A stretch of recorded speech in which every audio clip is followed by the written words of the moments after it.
সকাল থেকে বাইরে প্রচণ্ড বৃষ্টি পড়ছে আর এই বৃষ্টির দিনে গরম গরম ঝাল এবং মশলাদার খাবার খাওয়ার মজাই কিন্তু আলাদা।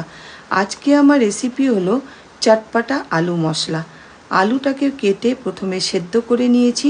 মশলার জন্য একটা মিক্সিং জারে নিয়ে নিয়েছি মৌরি, ধনে, জিরে, আদা, কয়েক কোয়া রসুন, গোলমরিচ, শুকনো লঙ্কা, একটা দুটো কাঁচা লঙ্কা, নিয়ে নিয়েছি কারি পাতা, 1 চামচ কাশ্মীরি লঙ্কার গুঁড়ো, ধনে গুঁড়ো, হলুদ, স্বাদ মতো নুন, সামান্য একটু জল দিয়ে পেস্ট বানিয়ে নিয়েছি।